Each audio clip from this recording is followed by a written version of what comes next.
Yeah. All right. Let's just get right into it. Welcome back, week two of the Back. Giant and Jet podcast. Yep. Getting some good feedback from week one. We want to stay true to our roots and talk about the Yankees and Mets as well as the NFL draft. We have our draft expert. He'll be on this week, Nick Leone. Yes, my brother, but no one cares more about, or no one should care more about anything like Nick cares about the Giants and the NFL draft. We recorded that first. I thought it went well. I think it was a fun talk, Yeah, I fun mock mean, draft too. I think he could go. I didn't even talk as much as I thought I was. He could just go. Yeah, I Uh, like it. it was good. Yeah, State of the Union, how your Mets? Little walk-off win last night. I know. Tough road trip. Took two or three in Sacramento. Then we lost two or three in Minnesota. Kind of a disappointing series there. But the way I see it, if you go 500 on the road, it's fine. 7-1 at home. Just beat the Cardinals two in a row. Our pitching has been, I think we talked about this already last week, but our pitching has been like amazing. Kind of a shocker. I thought they'd be middle of the pack, but they're, I think, still leading the MLB in team ERA, which is amazing. And our offense kind of struggling. Soto, not off to the best start. I mean, he still has like an 800 OPS, but He's gonna be struggling a little bit. he's gonna be fine. The Vientos, you media know. the media overreacts so much. It's just I don't know. I think you guys are gonna be fine. I Yeah. was keeping track of you guys. Like once Lindor starts going, he's an MVP candidate. Like once he gets going, which he had the walk off last night. Pete Alonso's already an MVP candidate. Soto, all your other guys. I mean, the Mets. It's just the media. Yeah. You think of It's that. it's New York media. It's there can't be a single day that goes by without some type of controversy. I think that's just kind of what I've come to expect as a Mets fan. Even if things are going well, it's gonna be painted in a negative light somehow. So You think that comment what Soto made was fair, or are you a Mets fan? You mad about it? Because I have a really different approach than a lot of people are taking it.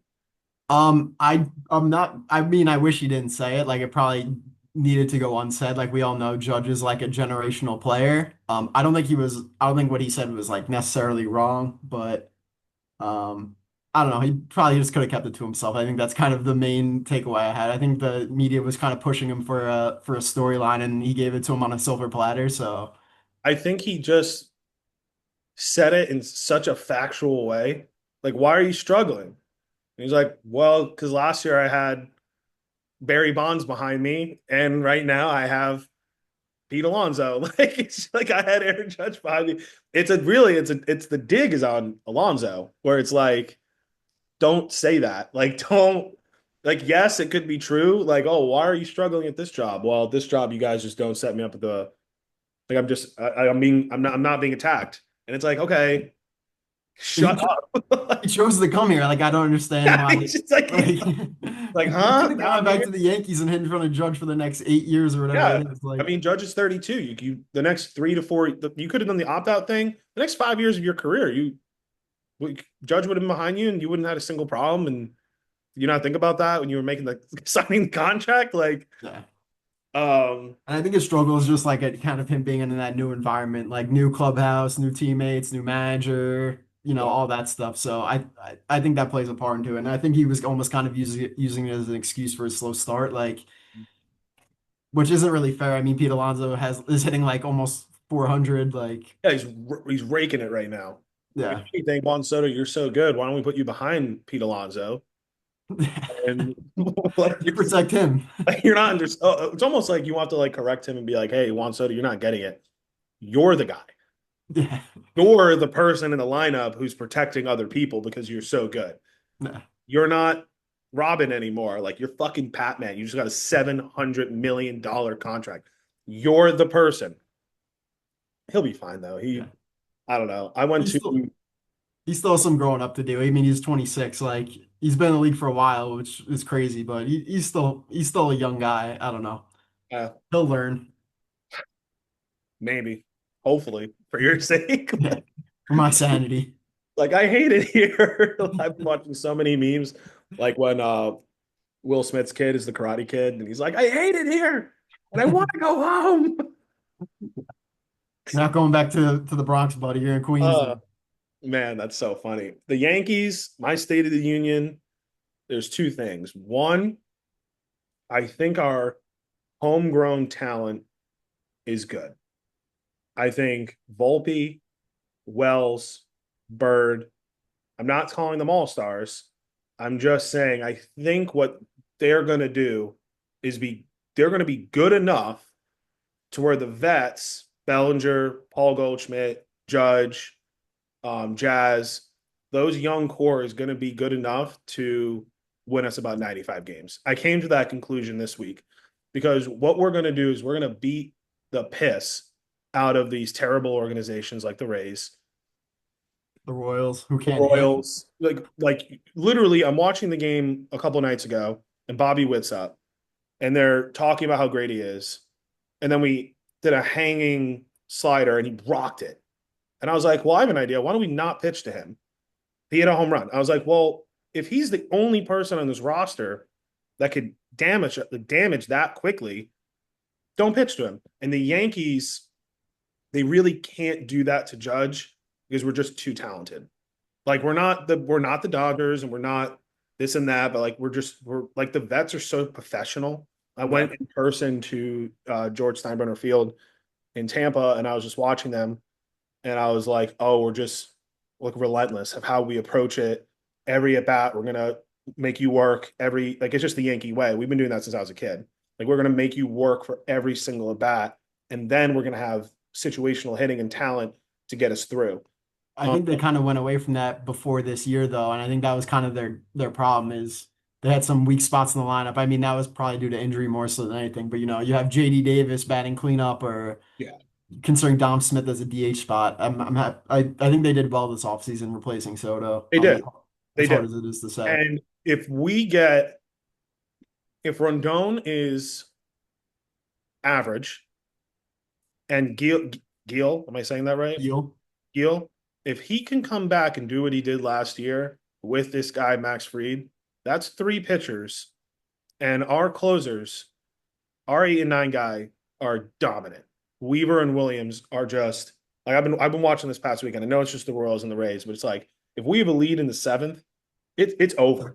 It's Yeah. over. We're going to win. So we literally just need those three starting pitchers to go 6 innings. They can give up 3, 4 runs. Just go 6 innings, and our offense, I think, will score at least 4 to 5 runs a game just based on how deep it is. It's so deep. Um, I'm optimistic because they're in the AL. Yeah. Because they're in That's the the nice part. AL, I'm like, oh, we are good. And then, I mean, we kind of went over this last week, but I was just watching Aaron Judge at the game live. It's cool watching your favorite athlete live. He's so good. It's unbelievable. His first at bat, they tried to jam him, and he just rocketed it up the middle, RBI. Then the bottom of the first, the guys on first base, they hit it to him, and he rounds second. He's going for third, and I literally, it was like slow motion. I go, that's stupid. I I saw that replay. Why did he go? I don't know. It wasn't hit that far away from Judge. Like he No, took he deep picked it steps, up. picked up. It's like he was like just tossing the ball, and it went whoom out. And you Yeah. could tell from that moment on, it's like, okay, that's like if you had no idea what was happening, if you didn't never seen baseball before, you'd go, oh, that's the best person. That's the best person on the field right now. Like that happens a lot at the high school level, where because you don't, know these people, where in 2 seconds you're like, oh, He's a that beast. person's bad. Like one dunk, one cool play, one unbelievable move at shortstop. Like we had a freshman. I won't say any names because they're high schoolers. We had a freshman softball player, and the ball like was dribbling the shortstop. She ran, got it, sidearmed it, boom, out, and I went, "Oh, That's the best shortstop we have." I don't even like. It's You could see it. just see it in a Yeah. second, and then he's such a presence. Talking about the Soto thing earlier, where they legitimately can't walk Bird. So he went 4 for 4 Bird. because Bird, is that his name? He batted. No. What's his name? It's not Bird. What's his name? I was Uh, just thinking, not Wells. Wells is the catcher. It's the lefty, right? Let me see. Greg Am Bird's like an old Yankee. I getting this wrong? Am I an idiot? Probably. Rice. Sorry. Rice. There you go. There you go. Ben Rice. What am I thinking? Bird. Rice. They can't pitch to Rice. So he goes 4 for 4 in the game. And I did think of Soto because I'm like, that's where Soto was.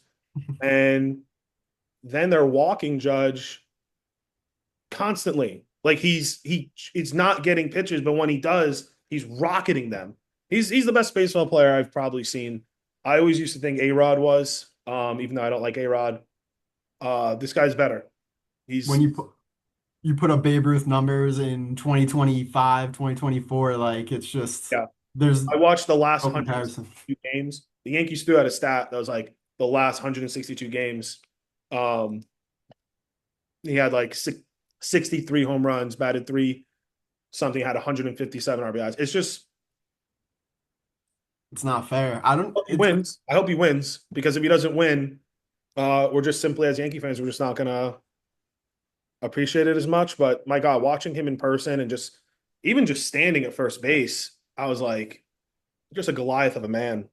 I wanted to ask you.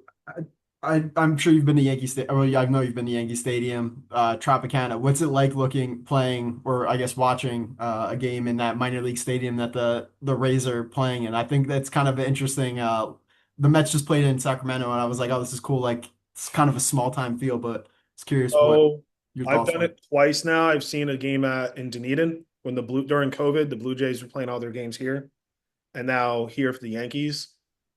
I love it, but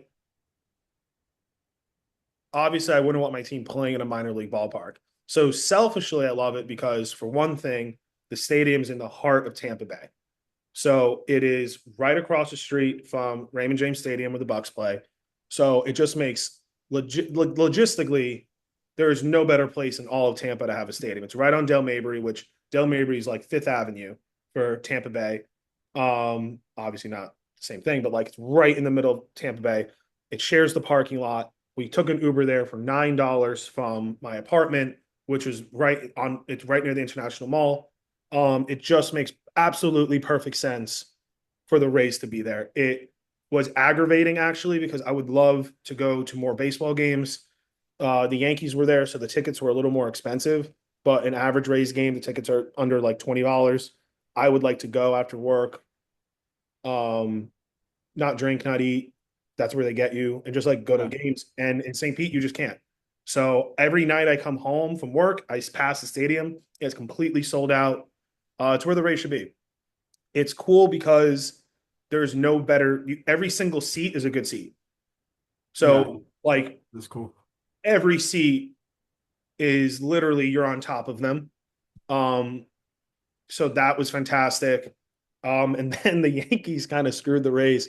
So the Yankees did not allow the Rays to bring in their own food services. Oh wow. So all of the food being sold are Yankee venues. And obviously the food's just 20 billion times better. Yeah. Like they're using higher end concessions. Had some drinks. I mean, they also had Yankee prices. I think I That got sucked. a tall boy Mick Ultra and it was $18. And I was just like, okay, Yeah. I'll have one or two of these, but I really can't. I would, you just blow it. Just So the standard rate now. Like I go to a hockey game sometimes and tall boys $18. It's unbelievable. It's it's, just how it is these days. the Falcons, I went to Atlanta for an MLS game and the Falcons owner is known for being like just not cheap, but just lowers prices. I think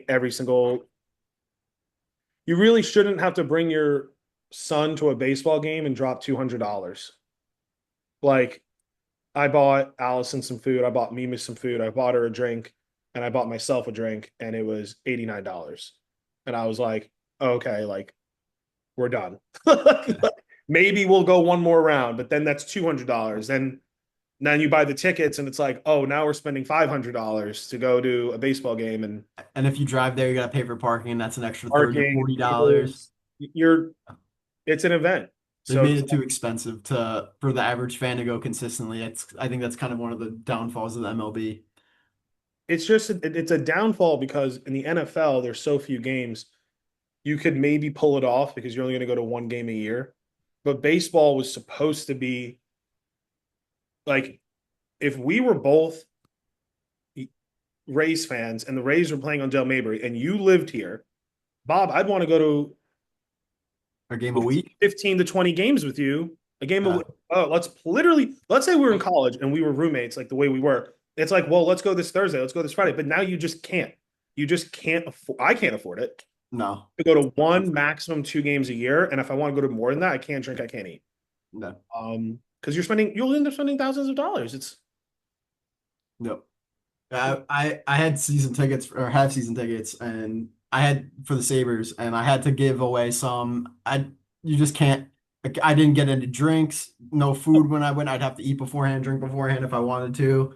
And you're paying $20. It's like $1,200 for the tickets, and then you're paying $20 in parking every time you go. It's yeah. crazy. Anyway, I think that was kind of off topic, but Yeah, sorry. I don't know what. it's interesting. The stadium. The question was the stadium. The stadium should be there. I wish it will never happen, but I wish the Yankees actually sold that land to the Tampa Bay Rays. It makes perfect sense, and then they can build a brand new stadium that has a roof that can open. And then also there should be. I don't know if baseball teams have this. But I think Houston does, where they should have a retractable roof because it was absolutely gorgeous. It's absolutely gorgeous in Tampa right now, and it's just beautiful watching baseball outdoors. But I know in 2 months you just won't be able to do that. Yeah, Um, I hope the Rays stay in Tampa. I was explaining to Allison, it's not a good thing to lose a professional sports team as a city. Like I am in Tampa, I sucks. plan on moving from Tampa, and it's never a positive sign if a professional sports team leaves. So, this owner just can't figure out this stadium deal, and it's right there in front of them. But are they ever going to, it won't happen. But that's why I kind of want MLB to come in and kind of force the Yankees to give them that land. I don't know if that they could do that. Maybe give them an offer.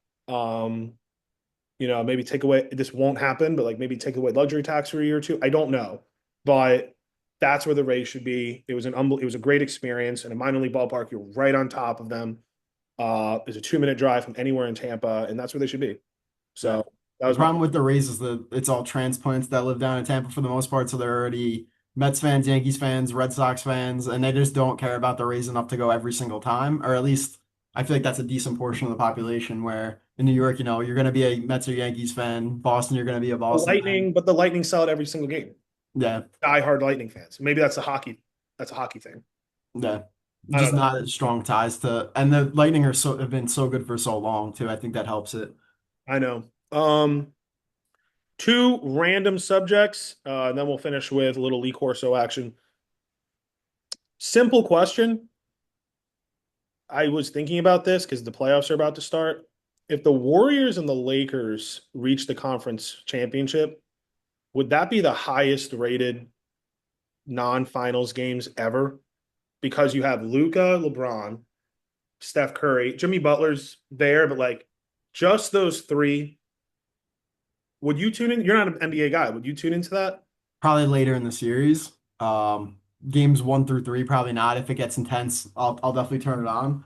Um, I mean, the star power is there though, and I think that's what the NBA needs the most. Like they need Luka and LeBron and Steph all playing against each other. I was actually doing some research though, because I don't know ratings that well. Did you know what the lowest rated final in the past like 20 years is? Or 30, 25 years, I guess? Suns, Bucks, No, it was the Lakers and the Heat in 2020, which I thought was super interesting. At bubble. 4.5, it was the COVID bubble, but I think that would almost kind of amplify it where everyone needs something to do. They tune into the NBA. Um, I know personally, I didn't really take that final seriously. So maybe more Mickey, people. It was a Mickey Mouse Clubhouse. There was no crowd. There's no crowd. There's no tension. Like I know this. I'm going to go back to high school, but I know when you walk into the gym versus our rival school, there is a level of anxiety and tension that you literally feel. And I'm not even a player, but like when you walk through the gym, you actually like you almost breathe because it's so much in everyone standing and everyone screaming like a Duke North Carolina game, and that wasn't there. So it's like they're basically playing in a gym by themselves, and of course LeBron's going to dominate because he's mentally probably the weakest, second weakest star I've ever seen mentally. And of course, game 5, he's wearing the Mamba jersey. He has the ball to win the game, and he passes it to Danny Green. And I literally at that point, I just went, this guy's so pathetic. Like literally, just you were up. I think they were up 3-1. Just win the game, LeBron. Yeah. Take the shot. If you miss it, you The still have shot. a If few you more miss it, you have chances. another game. Yeah. Just come on, man. He's such a coward. I don't agree with Skip Bayless on everything, but LeBron's just a coward. But going back to that conference championship, selfishly, I would like to see that. I would like to see those two teams play each other, and I just think it would be really. I think ESPN would be so happy. They would be Yeah. drooling at the mouths, like drooling to get that. And then obviously I just think the Celtics are going to make it. So Warriors, Celtics, or Lakers, Celtics would just be fun. Yeah. Um, Another point, just quickly on that. yeah, I know that there was some like talk recently about I know we actually kind of talked about it last episode, um, with the ratings hits in the NBA. I didn't realize how bad it was.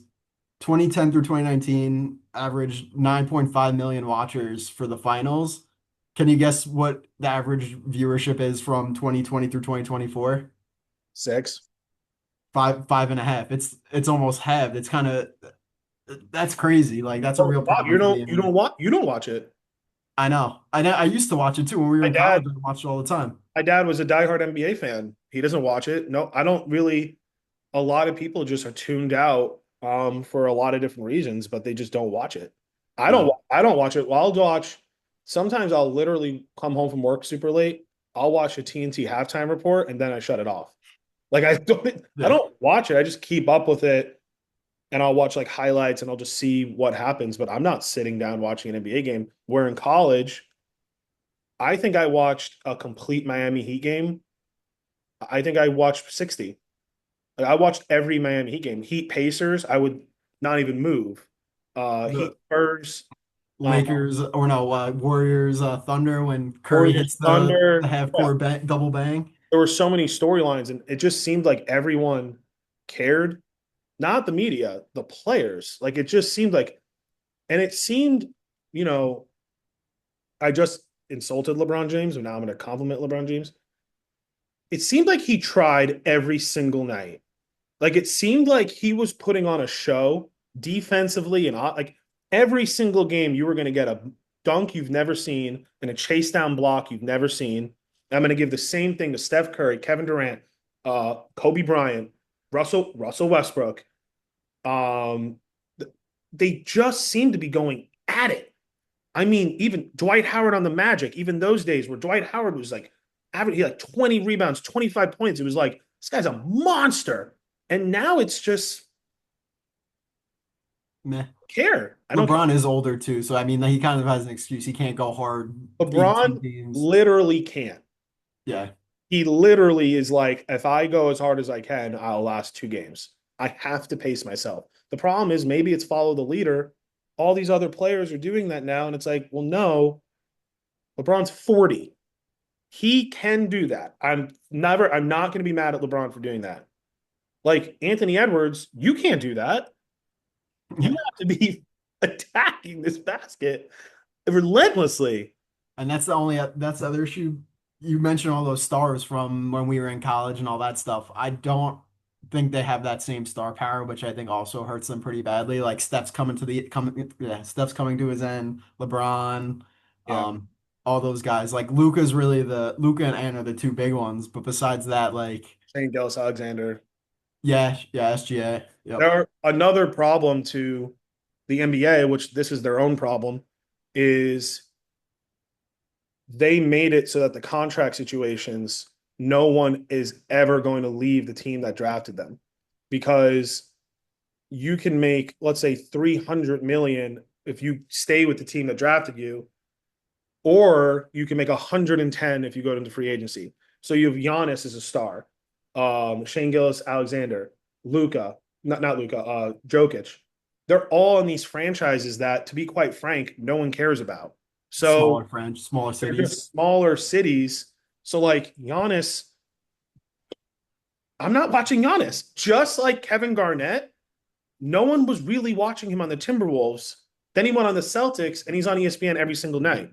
So Yeah. that could be another problem with the NBA that they themselves caused to promote small market teams, where it's kind of like college, like, and the NBA is kind of like college football, where it's like, well, I kind of want to watch Notre Dame in Texas.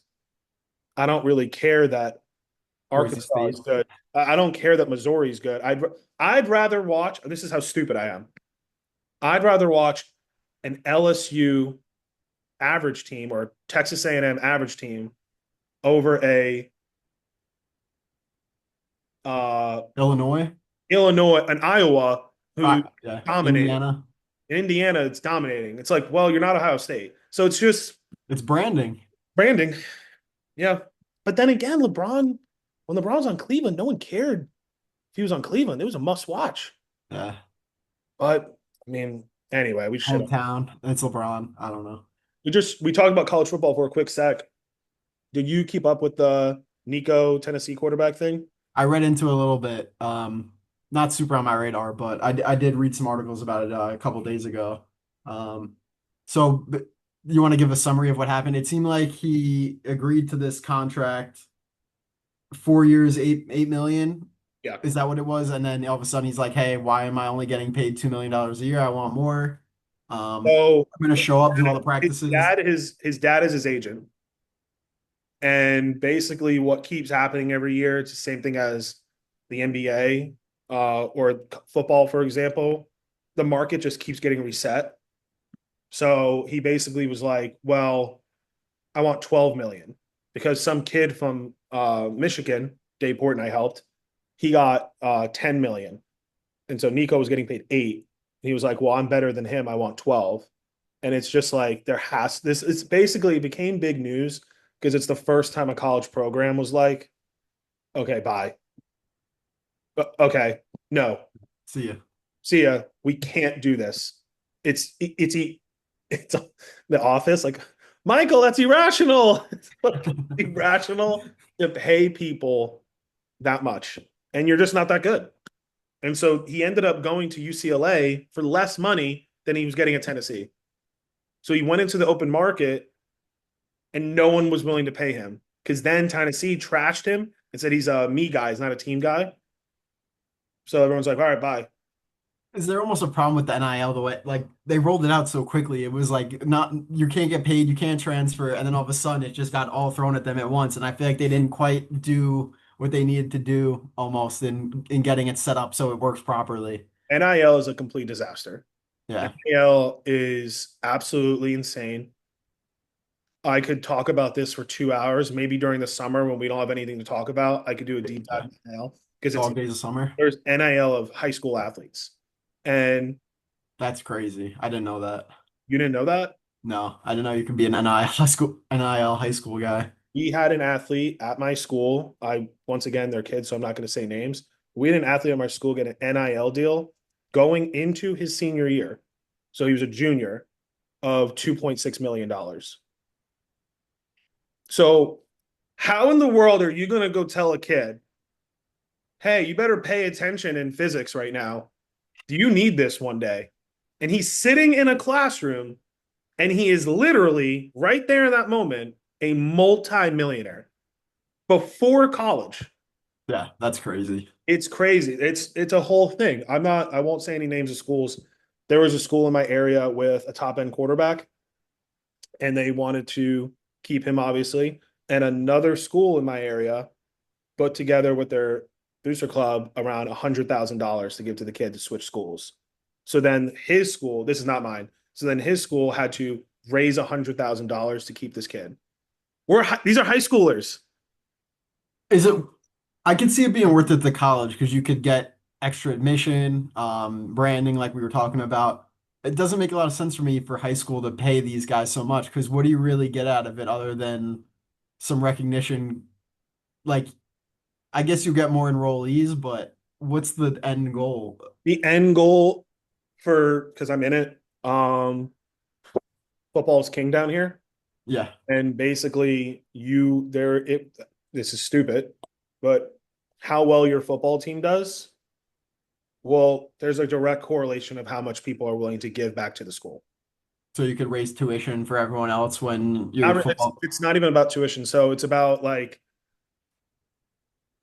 it's literally be like you should Tampa Catholic. It's I can't even explain. It just Tampa Catholic's good at football. I don't want to say Tampa Catholic, but the high school is good at your high school is good at football, and you're proud of your school. You feel pride, and you're more inclined to give money back to the school. Okay.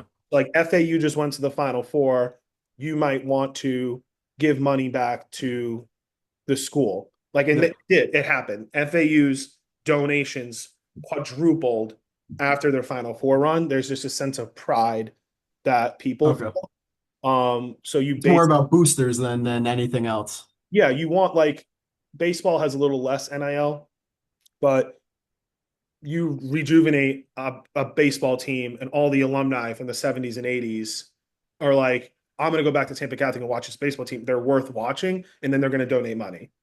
So if there's a kid who's he's in a potential to go to Florida as a shortstop, and he's like, I want to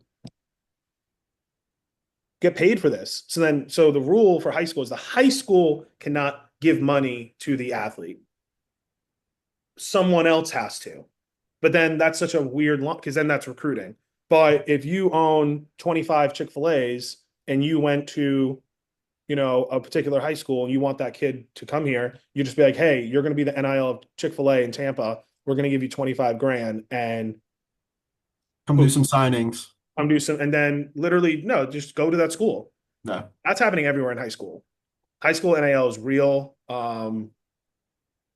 There's a team out in Orlando where their girls lacrosse team, just every single girl is getting NIL because his daughter's on the lacrosse team, so they're turning into a powerhouse. Interesting. It's crazy. Yeah. Yeah. It's crazy. And then for college, um, there are no rules. You're a free agent every single year, and there's no cap. And there's no penalty if you transfer either. There's no It penalty. used to be that your 1 year penalty if you transferred, which I thought was interesting. They got rid of. Anyway, I think in Nico Yamaleava's case, I would take 4 million in LA over 2 million in Tennessee. Um, I think that was off, right? Isn't he going to go to UCLA now and be Yeah, the but I quarterback? don't think he's getting the 4 million. Oh no, they're not going to give it to him. I don't. I mean, I could literally look it up right now. That's what I thought was end up being the end goal from it, but or the end case. UCLA money.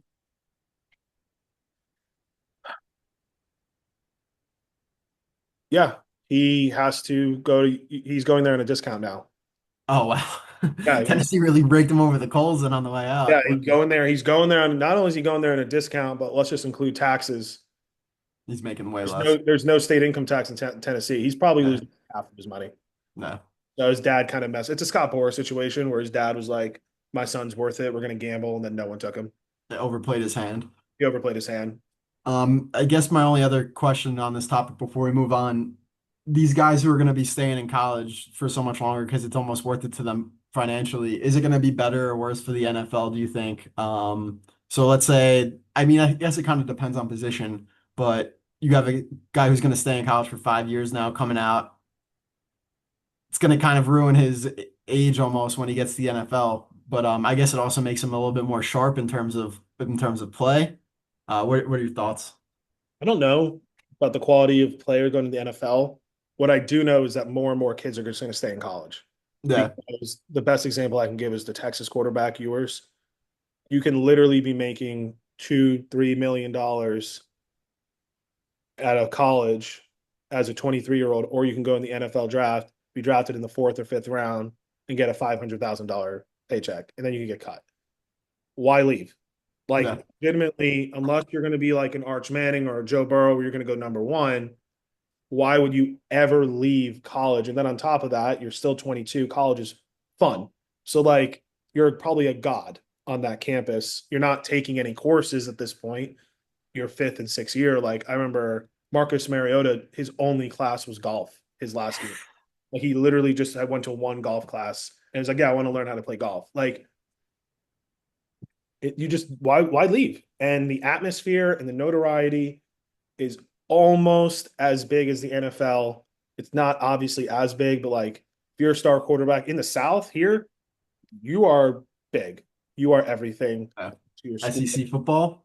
Yeah, it's ridiculous. Even ACC, FSU, Miami, Uh, they're just as big down here.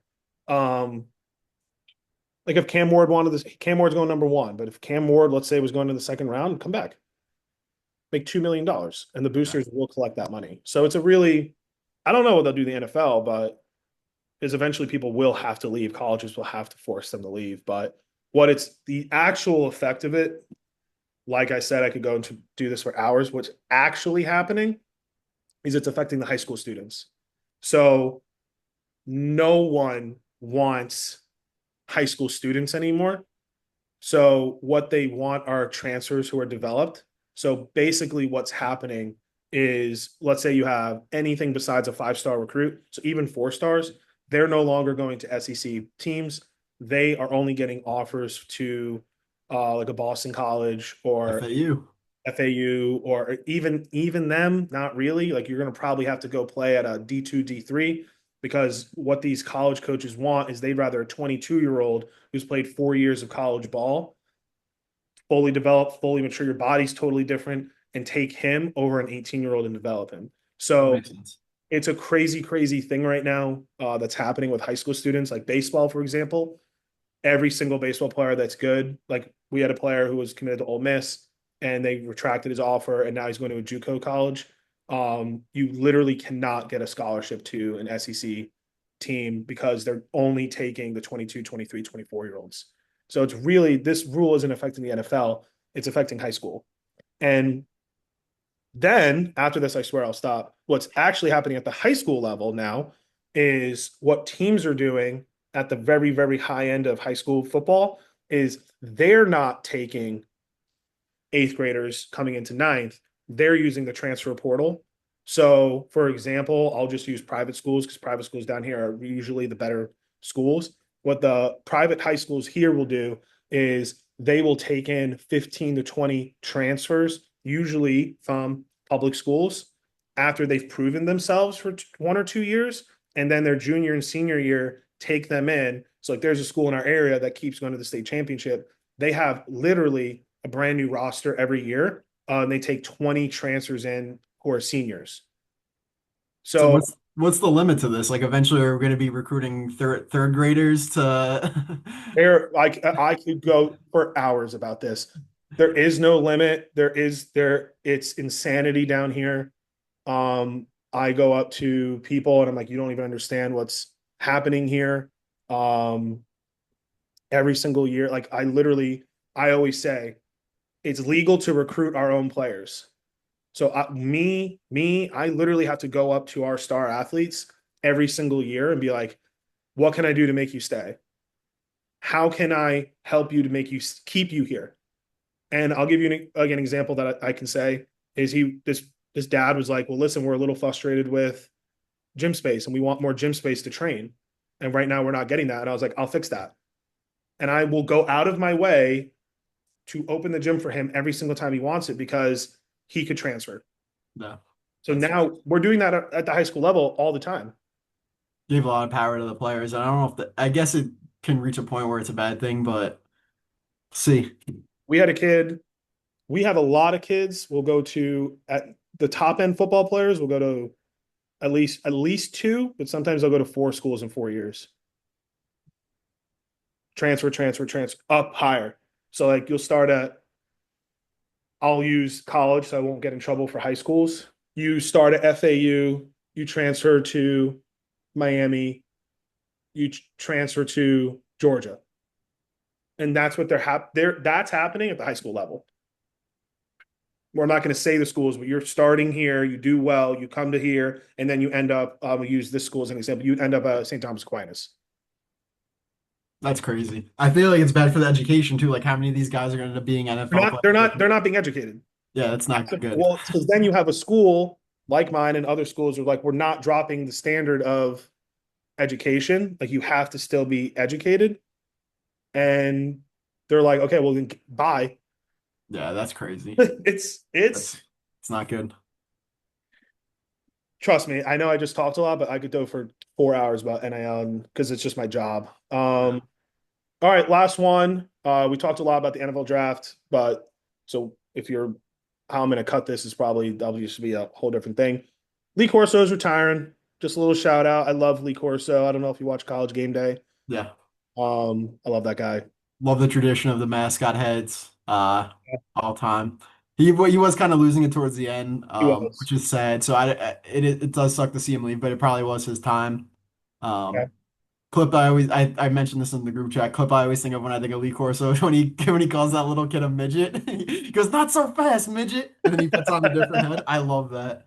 He Uh, he just you could tell he was part of an era where he obviously like ESPN was so much better just 20 years ago.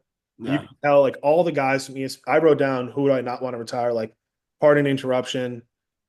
They're not going to talk about the Lakers and Cowboys the entire every time. time. They're not going to debate and scream at each other.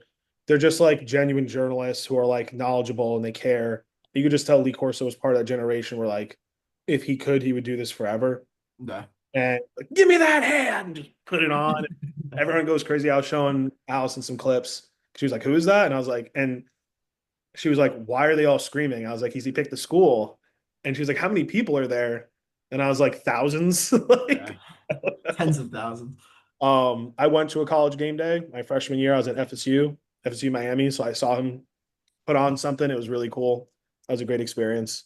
Yeah. Um, You did mention PTI. They really old ESPN was like the way, like baseball at night was good. Sports Center it was only highlights. They didn't do I the didn't whole talk. debate. It was just highlights, and that's what Oh, sports is missing. Like, just stop talking. I know we're talking right now, but we're doing a podcast. Like, just show me highlights. Like, yeah, stop.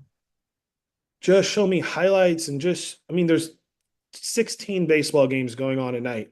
Show me highlights from every game. yeah. I That's don't need to hear about the Cowboys again in oh, the dead of April. if I hear, and then it's like, it's one thing to talk about the Chiefs.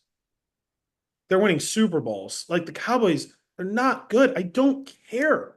No one cares Yeah, except, but it's just one of those things where, like, I run my school social media for sports. If I post, I can see with the professional dashboard the views. If I post a sport that's not like football, they'll post field get, hockey. they'll get like 200 likes, 200 views. Then I'll post like an average caption of football, just some, and it'll have like 2,000. So like if I was trying to make money, That's what the end goal for ESPN, right? Got to make that money. I know. Anyway, Um, yeah, and listen, around the horn, is that over? I haven't watched. it's done. It's done this year. Yeah, that's also crazy. That was another staple of Yeah, those old ESPN days. he was Pardon Interruption's intern. Yeah, Tony Reale. Yeah. Yeah, he used to do the corrections at the end. I remember that, and then he would do the around the horn right after. The only other person I don't want to retire is Jim Nance. Yeah, Masters football. Um, I just college basketball. I think he stopped doing one of the things. I think yeah, this is his last college basketball. I Yeah, think he has the Masters for like 10 more years or something like that, so he'll still be around. these people, man, they won't Yeah. go away. This is Met specific, but I know you kind of asked me about it in the prep. Keith Hernandez is my guy, because it's just like watching the game with like a drunken uncle. Like he'll say some stupid stuff. I mean, he'll bash the other team. If there's like a attractive girl on the screen, he'll be the first to point it out. So I enjoy that feel. It's like not the most PC, and I think that's good sometimes when you're doing a broadcast. Make the audience laugh. So that was my pick. I was being forced to listen to someone that wasn't Michael Kay, and I just did not enjoy it. I really do enjoy Michael Kay, David Cohn, Paul O'Neill. Like, Yeah. I'm sure I'm just biased, but the Yankees announcers are just so much better than some of these other guys to me. But I grew up with them. Yeah. So Michael Kay would be someone who I obviously would never want to retire. Um, but they just go until they physically can't. Well, he needs to stop doing his radio show. I think he's good as the Yankees broadcaster, I agree, but his radio show is awful sometimes. Why is it awful? I have my thought, but I think he's just too Yankee focused. Like he needs to do like a New York podcast or a New York radio show if he's gonna do it, and he's just all about the Yankees and defending the Yankees, and that's not how you're supposed to do it. I think if you're running a New York show, that's my yeah, take. but it's hard for him. to bash them because they pay him. Yeah, So he probably shouldn't just probably shouldn't even do a show. that's yeah, that's what I'm saying. But I don't know. He's good though. I think he's a good personality. And he portrays the Yankees well. He's a little bit pompous. See, I don't see that, He but has that big head. Like he's just a Yankees. I don't know. He's a Yankees guy to me. He fits the role well. yeah. All right, Uh, listen, I'm gonna go on my vacation. yep. A Uh, big happy birthday to if you're still listening. Happy birthday, 30 years old on the 20th. oh yeah, Um, 30 Happy years birthday, old. man. I'll Yeah. take it. You'll be 30 in August. Oh yeah. I was telling Pat, he just turned 24. I was like, 24 is a big age because you're no longer like 22, 23, where you're just like an idiot who just finished college. Like like people start taking you a little more seriously. Yep. Time to get I your shit don't together. I don't know about you, but like I hate like I don't like 26, 27, 28 was kind of weird because people were like still calling you young and still Yeah. calling you like a kid and kind of being rude to you. Like I took it as rude. Like, oh, Disregard you. you're just a baby. And I'm like, how long does this go on? Like how long? I think 29, 30 is when it starts to hit almost. Yeah. Well, what happened when I turned 29 is I actually started correcting people. Like this woman I work with was like, well, you're just a baby. You don't know anything. And I had to go, I find that rude. I do know what I'm talking about. Please do not talk to me like that. No, And they would be like, "Oh, we didn't mean it. You're just my son's age." And I'm like, "Yeah, I don't care. doesn't matter to me. Don't I 24 is a weird age too, because or at least for me it was because second I got out of college, I got a job, full-time job, and I feel like I was exhausted constantly from like 23 through 25 because you have this schedule in high school and college and all that stuff where you could kind of do what you want. You only have to do stuff until 2 o'clock if you don't have sports, like 4 o'clock if you do have sports, and then you go into this, you're waking up at 7 a.m. and you're getting home at 6 p.m. every single night. And I thought that was exhausting. it was Um, exhausting. I think your body kind of catches up to it, eventually gets used to it. But I had a hard time being in my early 20s because I had absolutely no money. And so I was exhausted, I was poor, and everyone was like, "Get over it." yeah, That's life. And I was like, "Jesus Christ, this sucks." yeah, I was not a happy camper 22, 23. Um, moving back from I had to live with my parents. yep, same Like here. I was borderline depressed. I had a sales job. I was like, this is just terrible. That's why I don't mind being 30 at all. Like everyone's like, you turning 30. I'm like, great. Yeah, I I love my job. I'm getting promoted. making more money, I have more money. I'm gonna have a more good money in the bank account. yeah, I stability, like great. Yeah, it's not a bad thing. This is fantastic. Like the only thing I can't do, the only thing Drink. physically I can't do anymore is drink. Uh, I can't drink aggressively 2 to 3 nights in a row anymore. Like I I've can't. been that way for a while now. Yeah, like I just can't. It really happened about a year ago where if I drink on a Thursday for some reason and I want to drink on Saturday, I cannot drink on Friday. Like I Yeah. can't do it. Like I just went on a cruise and I literally had to take days off, even though I was on a cruise. I was like, I can't drink today. Not that I don't want to, I physically can't. It's not going down. I'm rejecting it. So that's the only difference with 30. I just can't drink. I don't think that's a bad thing, honestly. No, no, it's not. I drink this now. I drink once a week. Yeah. I pick between Thursday and Saturday because Friday, if I have a late game, I can go into work around 1 p.m. So I just go to my parents. I'm always at my parents. I'm choosing Thursday or Saturday, and I'm at my parents' place. And then if I don't drink on Saturday, I'm going out to dinner with Allison. Like it's really different than what we You know used. me. I don't drink. I drink like once every like 3 months, and then